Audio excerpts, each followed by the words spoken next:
بسم اللہ الرحمن الرحیم۔ حق و باطل کا پہلا مارکہ غزوہ بدر۔ کہاں مریں گے ابو جہل، عتبہ، شیبہ کے جنگ بدر کا نقشہ حضور جانتے ہیں۔ جب بدر کے میدان میں مشرکین کا لشکر نمودار ہوا اور دونوں فوجیں ایک دوسرے کو دکھائی دینے لگیں تو رسول اللہ صلی اللہ علیہ وآلہ وسلم نے فرمایا، اے اللہ، یہ قریش ہیں جو اپنے پورے غرور و تکبر کے ساتھ تیری مخالفت کرتے ہوئے اور تیرے رسول صلی اللہ علیہ وآلہ وسلم کو جھٹلاتے ہوئے آ گئے ہیں۔ اے اللہ، تیری مدد جس کا تو نے وعدہ فرمایا ہے، اے اللہ، آج انہیں اینٹ کر رکھ دے۔ اس موقع پر رسول اللہ صلی اللہ علیہ وآلہ وسلم نے مسلمانوں کی صفیں درست فرمائیں۔ پھر جب صفیں درست کی جا چکیں تو اپنے لشکر کو ہدایت فرمائی کہ جب تک اسے آپ کے آخری احکام موصول نہ ہو جائیں جنگ شروع نہ کرے۔ اس کے بعد طریقہ جنگ کے بارے میں ایک خصوصی رہنمائی فرماتے ہوئے ارشاد فرمایا کہ جب مشرکین جھمگٹ کر کے تمہارے قریب آ جائیں تو ان پر تیر چلانا اور اپنے تیر بچانے کی کوشش کرنا، یعنی پہلے سے ہی فضول تیر اندازی کر کے تیروں کو ضائع نہ کرنا، اور جب تک وہ تم پر چھا نہ جائیں تلوار نہ کھینچنا۔ اس کے بعد خاص آپ صلی اللہ علیہ وسلم اور ابو بکر رضی اللہ تعالیٰ عنہ بنائے گئے چھپر کی طرف واپس گئے اور حضرت سعد بن معاذ رضی اللہ تعالیٰ عنہ اپنے نگران دستہ لے کر چھپر کے دروازے پہ تعینات ہو گئے۔ اس مارکہ کا پہلا ایندھن اسود بن عبد الاسود مخزومی تھا۔ یہ شخص بڑا اڑیل اور بد خلق تھا۔ یہ کہتے ہوئے میدان میں نکلا کہ میں اللہ سے عہد کرتا ہوں کہ ان کے حوض کا پانی پی کر رہوں گا، ورنہ اسے ڈھا دوں گا یا اس کے لیے جان دے دوں گا۔ جب یہ ادھر سے نکلا تو ادھر سے حضرت حمزہ بن عبد المطلب رضی اللہ تعالیٰ عنہ برآمد ہوئے۔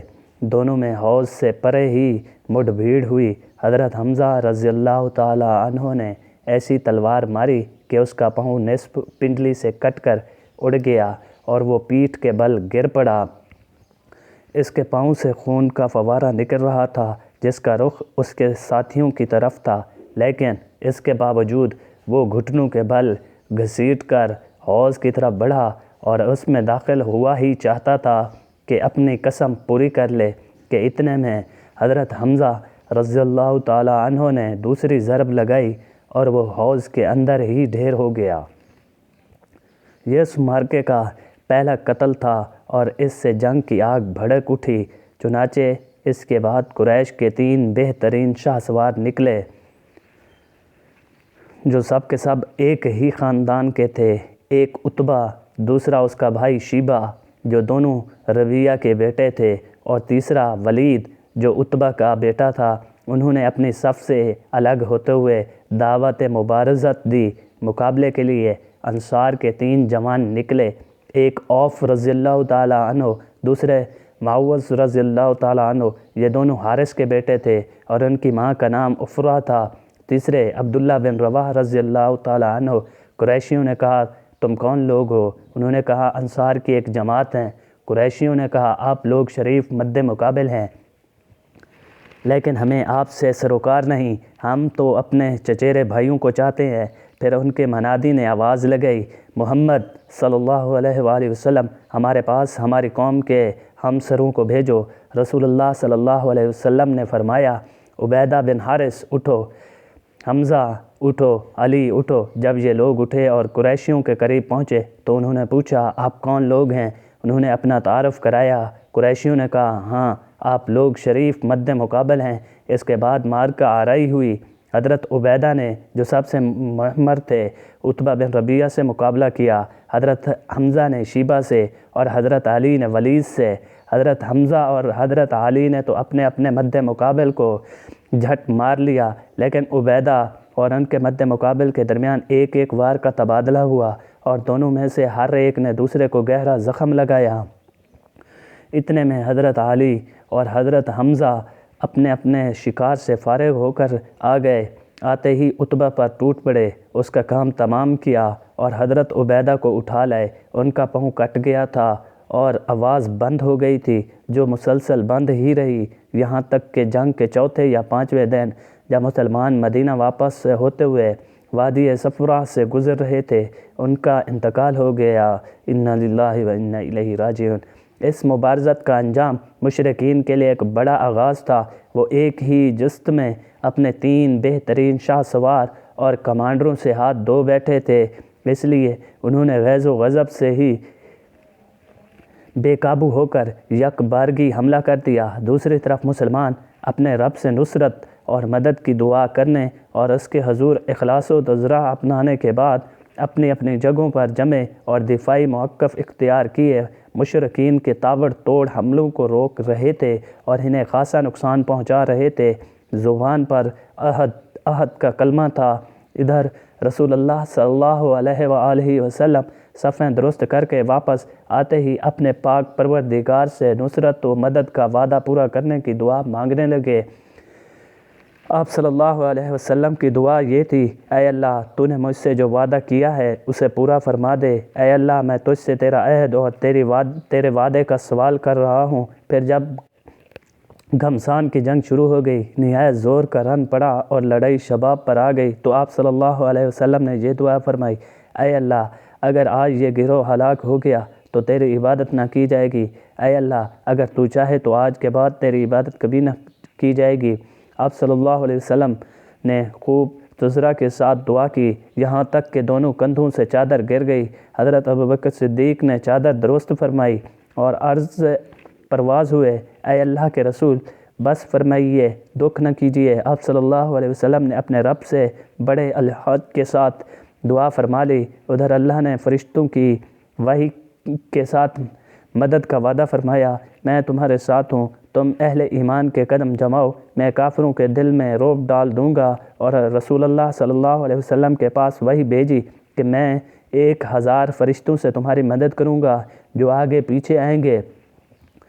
اس کے بعد رسول اللہ صلی اللہ علیہ وسلم کو ایک جھپکی آئی، پھر آپ صلی اللہ علیہ وسلم نے سر اٹھایا اور فرمایا، ابوبکر خوش ہو جاؤ، تمہارے پاس اللہ کی مدد آ گئی، یہ جبریل علیہ السلام ہیں، اپنے گھوڑے کی لگام تھامے اور اس کے آگے آگے چلتے ہوئے آ رہے ہیں اور گرد و غبار میں اٹے ہوئے آئے ہیں۔ اس کے بعد رسول اللہ صلی اللہ علیہ وسلم چھپر کے دروازے سے باہر تشریف لائے۔ آپ صلی اللہ علیہ وآلہ وسلم نے زرہ پہن رکھی تھی۔ آپ صلی اللہ علیہ وآلہ وسلم پرجوش طور پر آگے بڑھ رہے تھے اور فرماتے جا رہے تھے، ان قریب یہ جتھا شکست کھا جائے گا اور پیٹھ پھیر کے بھاگ جائے گا۔ اس کے بعد آپ صلی اللہ علیہ وسلم نے ایک مٹھی کنکریلی مٹی کی لی اور قریش کی طرف رخ کر کے فرمایا، چہرے بگڑ جائیں، اور ساتھ ہی مٹی ان کے چہروں کی طرف پھینک دی۔ پھر مشرکین میں سے کوئی بھی نہیں تھا جس کی دونوں آنکھوں، نتھنے اور منہ میں اس ایک مٹھی مٹی میں سے کچھ نہ کچھ گیا نہ ہو۔ اس کے بابت اللہ تعالیٰ کا ارشاد ہے، جب آپ صلی اللہ علیہ وسلم نے پھینکا تو در حقیقت آپ صلی اللہ علیہ وسلم نے نہیں پھینکا بلکہ اللہ تعالیٰ نے پھینکا۔ اس کے بعد رسول اللہ صلی اللہ علیہ وسلم نے جوابی حملے کا حکم اور جنگ کی ترغیب دیتے ہوئے فرمایا، چڑھ دوڑو، اس ذات کی قسم جس کے ہاتھ میں محمد صلی اللہ علیہ وسلم کی جان ہے، ان سے جو آدمی بھی ڈٹ کر ثواب کی سمجھ کر آگے بڑھ کر اور پیچھے نہ ہٹ کر لڑے گا اور مارا جائے گا، اللہ اسے ضرور جنت میں داخل کرے گا۔ جس وقت رسول اللہ صلی اللہ علیہ وسلم نے جوابی حملے کا حکم صادر فرمایا، دشمن کے حملوں کی تیزی جا چکی تھی اور ان کا جوش و خروش سرد پڑ رہا تھا، اس لیے یہ باحکمت منصوبہ مسلمانوں کی پوزیشن مضبوط کرنے میں بہت مؤثر ثابت ہوا، کیونکہ صحابہ کرام کو جب حملہ آور ہونے کا حکم ملا اور ابھی ان کا جوش جہاد شباب پر تھا تو انہوں نے نہایت سخت، تند اور صفایا کن حملہ کیا۔ وہ صفوں کی صفیں درہم برہم کرتے اور گردنیں کاٹتے آگے بڑھے۔ ان کے جوش و خروش میں یہ دیکھ کر مزید تیزی آ گئی کہ رسول اللہ صلی اللہ علیہ وآلہ وسلم بنفس نفیس زرہ پہنے تیز تیز چلتے تشریف لا رہے ہیں اور پورے یقین و صراحت کے ساتھ فرما رہے ہیں کہ ان قریب یہ جتھا شکست کھا جائے گا اور پیٹھ پھیر کر بھاگے گا، ان قریب یہ جتھا شکست کھا جائے گا اور پیٹھ پھیر کر بھاگے گا۔ اس لیے مسلمانوں نے نہایت پرجوش اور خروش کے ساتھ لڑائی لڑی اور فرشتوں نے بھی ان کی مدد فرمائی۔ چنانچہ ابن سعد کی روایت میں حضرت اکرمہ سے مروی ہے کہ اس دن آدمی کا سر کٹ کر گرتا اور یہ پتہ نہ چلتا تھا کہ اسے کس نے مارا، اور آدمی کا ہاتھ کٹ کر گرتا اور یہ پتہ نہ چلتا کہ اسے کس نے کاٹا۔ ابلیس لعین سراقہ بن مالک بن جیشم کی شکل میں آیا تھا اور مشرکین سے اب تک جدا نہیں ہوا تھا، لیکن جب اس نے مشرکین کے خلاف فرشتوں کی کارروائیاں دیکھیں تو الٹے پاؤں پلٹ کر بھاگنے لگا، مگر حارث بن حشام یعنی ابو جہل نے اسے پکڑ لیا۔ وہ سمجھ رہا تھا کہ یہ واقعی سراقہ ہی ہیں، لیکن ابلیس نے حارث کے سینے پر ایسا گھونسا مارا کہ وہ گر گیا اور ابلیس نکل بھاگا۔ مشرکین کہنے لگے، سراقہ کہاں جا رہے ہو؟ کیا تم نے یہ نہیں کہا تھا کہ تم ہمارے مددگار ہو، ہم سے جدا نہ ہوگے؟ اس نے کہا، میں وہ چیز دیکھ رہا ہوں جسے تم نہیں دیکھ سکتے۔ مجھے اللہ سے ڈر لگتا ہے اور اللہ بڑی سخت سزا دینے والا ہے۔ اس کے بعد بھاگ کر سمندر میں جا رہا۔ تھوڑی دیر بعد مشرکین کے لشکر میں ناکامی اور اضطراب کے آثار نمودار ہو گئے۔ ان کی صفیں مسلمانوں کے سخت اور تابڑ توڑ حملوں سے درہم برہم ہونے لگیں اور معرکہ اپنے انجام کے قریب جا پہنچا۔ پھر مشرکین کے جتھے بے ترتیبی کے ساتھ پیچھے ہٹے اور ان میں بھگدڑ مچ گئی۔ مسلمانوں نے مارتے، کاٹتے اور پکڑتے باندھتے ان کا پیچھا کیا، یہاں تک کہ ان کو بھرپور شکست ہو گئی۔ البتہ ابو جہل ابھی بھی اپنا گرد مشرکین کا ایک غول لیے جمع ہوا تھا۔ اس غول نے ابو جہل کے چاروں طرف تلواروں کی باڑ اور نیزوں کا جنگل قائم کر رکھا تھا، لیکن اسلامی ہجوم کی آندھی نے اس باڑ کو بھی بکھیر دیا اور اس جنگل کو بھی اکھیڑ دیا۔ اس کے بعد یہ طاغوت اکبر جو کہ ابو جہل دکھائی پڑا۔ مسلمانوں نے دیکھا کہ وہ ایک گھوڑے پر چکر کاٹ رہا ہے۔ ادھر اس کی موت دو انصاری جوانوں کے ہاتھ اس کا خون چوسنے کی منتظر تھی۔ حضرت عبد الرحمن بن عوف رضی اللہ تعالی عنہ کا بیان ہے کہ میں جنگ بدر کے روز صفوں کے اندر تھا کہ اچانک مڑا تو کیا دیکھتا ہوں کہ دائیں اور بائیں دو نوعمر جوان تھے۔ گویا ان کی موجودگی سے میں حیران ہو گیا کہ اتنے میں ایک نے اپنے ساتھی سے چھپا کر مجھ سے کہا، چچا جان، مجھے ابو جہل کو دکھلا دیجئے۔ میں نے کہا، بھتیجے تم اس کا کیا کرو گے؟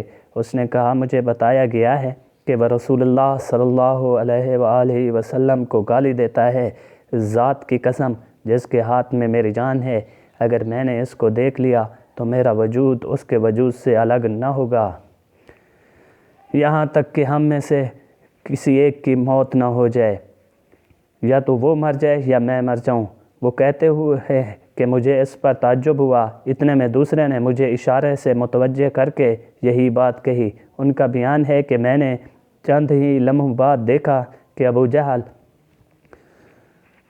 اپنے لوگوں کے درمیان چکر کاٹ رہا ہے۔ میں نے کہا، ارے دیکھتے نہیں، یہ رہا تم دونوں کا شکار جس کے بارے میں تم پوچھ رہے ہو۔ ان کا بیان ہے کہ یہ سنتے ہی وہ دونوں اپنی تلواریں لیے جھپٹ پڑے اور ایسے تیزی سے مار دیا۔ پھر پلٹ کر رسول اللہ صلی اللہ علیہ وآلہ وسلم کے پاس آئے۔ آپ صلی اللہ علیہ وسلم نے فرمایا، تم میں سے کس نے قتل کیا ہے؟ دونوں نے کہا، میں نے قتل کیا ہے۔ آپ صلی اللہ علیہ وسلم نے فرمایا، اپنی اپنی تلواریں پونچھ چکے ہو؟ بولے نہیں۔ آپ صلی اللہ علیہ وسلم نے دونوں کی تلواریں دیکھیں اور فرمایا، تم دونوں نے قتل کیا ہے، البتہ ابو جہل کا سامان معاذ بن عمر بن جموع کو دیا۔ دو حملہ آوروں کا نام معاذ بن عمر بن جموع اور معوذ بن عفرہ ہے۔ جب معرکہ ختم ہو گیا تو رسول اللہ صلی اللہ علیہ وسلم نے فرمایا، کون ہے جو دیکھے کہ ابو جہل کا انجام کیا ہوا؟ اس پر صحابہ کرام اس کی تلاش میں بکھر گئے۔ حضرت عبداللہ بن مسعود نے اسے اس حالت میں پایا کہ ابھی سانس آ جا رہی تھی۔ انہوں نے اس کی گردن پر پاؤں رکھا اور سار کاٹنے کے لیے داڑھی پکڑی اور فرمایا، او اللہ کے دشمن، آخر اللہ نے تجھے رسوا کیا نا؟ اس نے کہا، مجھے کاہے کو رسوا کیا؟ کیا جس شخص کو تم لوگوں نے قتل کیا ہے اس سے بھی بلند پایا کوئی آدمی ہے؟ یا جس کو تم لوگوں نے قتل کیا اس سے بھی اوپر کوئی آدمی ہے؟ پھر بولا، کاش مجھے کسانوں کی بجائے کسی اور نے قتل کیا ہوتا۔ اس کے بعد کہنے لگا، مجھے بتاؤ آج فتح کس کی ہوئی؟ حضرت عبداللہ بن مسعود رضی اللہ تعالی عنہ نے فرمایا اللہ اور اس کے رسول صلی اللہ علیہ وآلہ وسلم کی۔ اس کے بعد حضرت عبداللہ بن مسعود سے جو اس کی گردن پر پاؤں رکھ چکے تھے کہنے لگا او بکری کے چرواہے تو بڑی اونچی اور مشکل جگہ پر چڑھ گیا ہے۔ اس گفتگو کے بعد حضرت عبداللہ بن مسعود رضی اللہ تعالی عنہ نے اس کا سر کاٹ لیا اور رسول اللہ صلی اللہ علیہ وآلہ وسلم کی خدمت میں لا کر حاضر کرتے ہوئے عرض کیا یا رسول اللہ صلی اللہ علیہ وآلہ وسلم، یہ رہا اللہ کے دشمن ابو جہل کا سر۔ آپ صلی اللہ علیہ وسلم نے 3 بار فرمایا واقعی اس خدا کی قسم جس کے سوا کوئی معبود نہیں۔ اس کے بعد فرمایا اللہ اکبر، تمام حمد اللہ کے لیے ہے جس نے اپنا وعدہ سچ کر دکھایا، اپنے بندے کی مدد فرمائی اور تنہا سارے گروہوں کو شکست دی۔ پھر فرمایا چلو مجھے اس کی لاش دکھاؤ۔ ہم نے آپ صلی اللہ علیہ وسلم کو لے جا کر لاش دکھائی۔ آپ صلی اللہ علیہ وسلم نے فرمایا یہ اس امت کا فرعون ہے۔ اس مارکے میں قدم قدم پر ایسے مناظر پیش ہے جن میں عقیدے کی قوت اور اصول کی پختگی نمایاں اور جلوہ گر تھی۔ اس مارکے میں باپ اور بیٹے میں، بھائی اور بھائی میں صف آرائی ہوئی، اصولوں کے اختلاف پر تلوار بے نیام ہوئیں اور مظلوم اور مقہور نے ظالم و قاہر سے ٹکر کھا کر اپنے غصے کی آگ بجھائی۔ حضرت عمر بن خطاب نے اپنے ماموں عاص بن ہشام بن مغیرہ کو قتل کیا۔ حضرت ابوبکر صدیق نے اپنے بیٹے عبد الرحمن کو جو اس وقت مشرکین کے ہمراہ تھے پکار کر کہا او خبیث میرا مال کہاں ہے؟ عبد الرحمن نے کہا ہتھیار تیز رو گھوڑے اور اس تلوار کے سوا کچھ باقی نہیں جو بڑھاپے کی گمراہی کا ختم کرتی ہیں۔ اس جنگ میں حضرت عکاشہ بن محسن ازدی کی تلوار ٹوٹ گئی۔ وہ رسول اللہ صلی اللہ علیہ وآلہ وسلم کی خدمت میں حاضر ہوئے۔ آپ صلی اللہ علیہ وسلم نے انہیں لکڑی کا ایک پھٹا تھما دیا اور فرمایا عکاشہ اس سے لڑائی کرو۔ عکاشہ نے اسے رسول اللہ صلی اللہ علیہ وسلم سے لے کر ہلایا تو وہ ایک لمبی مضبوط اور چم چم کرتی ہوئی سفید تلوار میں تبدیل ہو گئی۔ پھر انہوں نے اسی سے لڑائی کی یہاں تک کہ اللہ نے مسلمانوں کو فتح نصیب فرمائی۔ اس تلوار کا نام اون یعنی مدد رکھا گیا تھا۔ یہ تلوار مستقلاً حضرت عکاشہ کے پاس رہی اور وہ اس کو لڑائیوں میں استعمال کرتے رہے یہاں تک کہ دور صدیقی میں مرتدین کے خلاف جنگ کرتے ہوئے شہید ہو گئے۔ اس وقت بھی یہ تلوار ان کے پاس ہی رہی تھی۔ خاتمہ جنگ کے بعد حضرت مصعب بن عمیر اپنے بھائی ابو عزیز بن عمیر کے پاس سے گزرے۔ ابو عزیز نے مسلمانوں کے خلاف جنگ لڑی تھی اور اس وقت ایک انصاری صحابی رضی اللہ تعالیٰ عنہ اس کے ہاتھ باندھ رہے تھے۔ حضرت مصعب نے اس انصاری سے کہا اس شخص کے ذریعے اپنے ہاتھ مضبوط کرنا، اس کی ماں بڑی مالدار ہے، وہ غالباً تمہیں اچھا فدیہ دے گی۔ اس پر ابو عزیز نے اپنے بھائی مصعب سے کہا میرے بارے میں تمہاری یہی وصیت ہے؟ حضرت مصعب بن عمیر نے فرمایا ہاں، تمہارے بجائے یہ انصاری میرا بھائی ہے۔ جب مشرکین کی لاشوں کو کنویں میں ڈالنے کا حکم ہمارے نبی صلی اللہ علیہ وسلم نے فرمایا اور عتبہ بن ربیعہ کو کنویں کی طرف گھسیٹ کر لے جایا جانے لگا تو رسول اللہ صلی اللہ علیہ وآلہ وسلم نے اس کے ساجزادے حضرت ابو حذیفہ کے چہرے پہ نظر ڈالی، دیکھا تو غمزدہ تھے، چہرہ بدلا ہوا تھا۔